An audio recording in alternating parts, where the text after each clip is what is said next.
No início de tudo, antes mesmo de o tempo ser concebido, havia apenas Deus. Ele existia em sua eternidade perfeita, pleno em sua glória, majestade e poder. O Criador não tem princípio nem fim, pois ele é o princípio de todas as coisas, como está escrito no Salmo 92. Antes que os montes nascessem, ou que tu formasses a terra e o mundo, de eternidade a eternidade tu és Deus. Essa declaração já nos mostra a grandeza incompreensível do Senhor. Quando olhamos para a eternidade, não conseguimos medir ou calcular, pois nosso entendimento é limitado. Mas Deus habita naquilo que não tem começo e nem fim. E em sua sabedoria já havia planejado cada detalhe da criação antes mesmo dela existir. Na eternidade passada, o Pai, o Filho e o Espírito Santo, em perfeita comunhão, já tinham o plano da redenção definido. Efésios 1:4 diz: assim como nos escolheu nele antes da fundação do mundo, para que fôssemos santos e irrepreensíveis diante dele em amor. Isso significa que antes mesmo de o homem ser criado,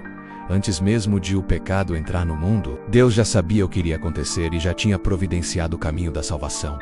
Nada pega o Senhor de surpresa. E então no princípio Deus falou: haja luz. E Huvlas. Essa primeira declaração já demonstra o poder criador da sua palavra. A Bíblia nos diz em João 1:1-3: no princípio era o Verbo, e o Verbo estava com Deus. E o Verbo era Deus, ele estava no princípio com Deus. Todas as coisas foram feitas por ele, e sem ele nada do que foi feito se fez. O Verbo, Cristo, já estava ali, criando todas as coisas. O universo inteiro foi chamado à existência pelo poder da palavra de Deus. Nos dias seguintes, o Criador estabeleceu ordem e beleza no caos inicial. Ele separou as águas, criou as ceias, formou a terra seca, fez brotar a vegetação, criou os luminares, os animais, os pássaros e os peixes. Cada detalhe da criação revela propósito. Nada foi feito por acaso. O ciclo da vida, as estações, o equilíbrio da natureza, tudo aponta para a sabedoria do Criador. Por fim, como coroa da sua obra, Deus criou o homem à sua imagem e semelhança. Ele formou Adão do pó da terra e soprou em suas narinas o fôlego da vida. Depois, da costela de Adão, fez Eva,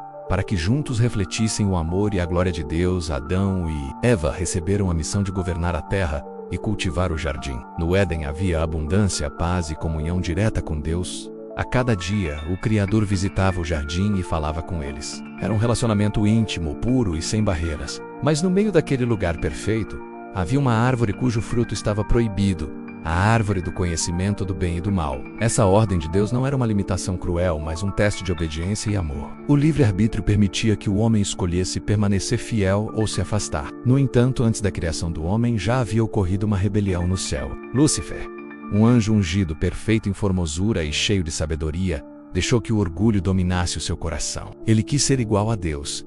Desejou para si a glória que pertence somente ao Criador. Isaías 14:12-15 descreve a sua queda: como caíste do céu, ó estrela da manhã, filha da alva, como foste lançado por terra, tu que debilitavas as nações. E tu dizias no teu coração: eu subirei ao céu, acima das estrelas de Deus exaltarei o meu trono. Serei semelhante ao Altíssimo, e contudo levado serás ao inferno, ao mais profundo do abismo. Lúcifer foi expulso juntamente com os anjos que o seguiram, e a partir de então passou a ser chamado Satanás, o adversário. Esse inimigo, cheio de ódio contra Deus e contra o homem, encontrou no Éden a oportunidade para atacar. Ele se apresentou através da serpente e questionou a palavra de Deus, lançando dúvida no coração de Eva. A tentação parecia inofensiva, mas carregava uma mentira mortal: a promessa de que seriam como Deus, conhecedores do bem e do mal. Eva cedeu, comeu do fruto, e Adão, por escolha própria, também participou.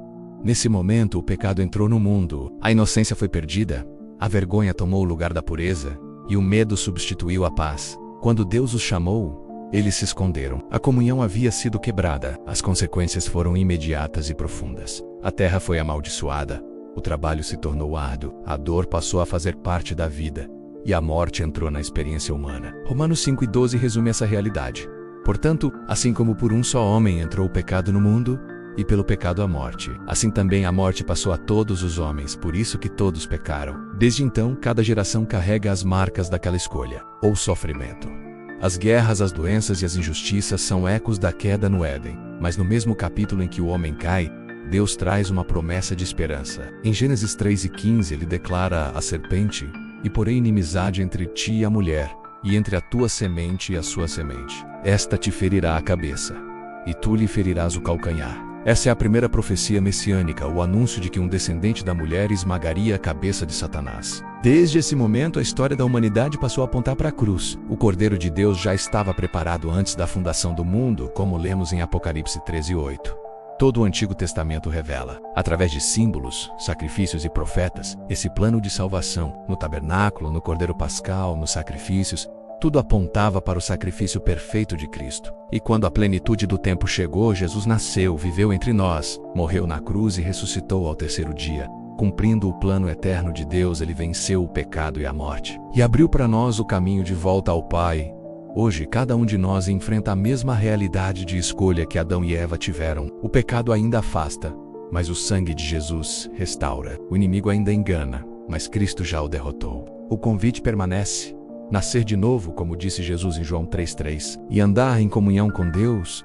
A mensagem da criação e da queda nos mostra que, apesar da dor e do pecado, Deus nunca perdeu o controle da história. Seu amor é maior do que nossa fraqueza, e sua graça está disponível para todos os que se arrependem. E um dia, como está em Apocalipse 21:1-5, ele fará novas todas as coisas. Haverá novos céus e nova terra, e não haverá mais morte, nem pranto, nem dor. Deus habitará com o seu povo para sempre, e finalmente voltaremos à plenitude da comunhão perdida no Éden. Que essa mensagem toque o seu coração. O início de tudo não é apenas uma história distante, mas uma verdade viva que nos convida a refletir sobre nossa caminhada hoje. Escolha andar com Deus, entregue a Ele sua vida e viva na esperança da nova criação. Se esta palavra falou com você, inscreva-se no canal, deixe o seu like e compartilhe este vídeo para que mais pessoas sejam alcançadas pela verdade transformadora do Evangelho. Que Deus te abençoe e renove a sua fé.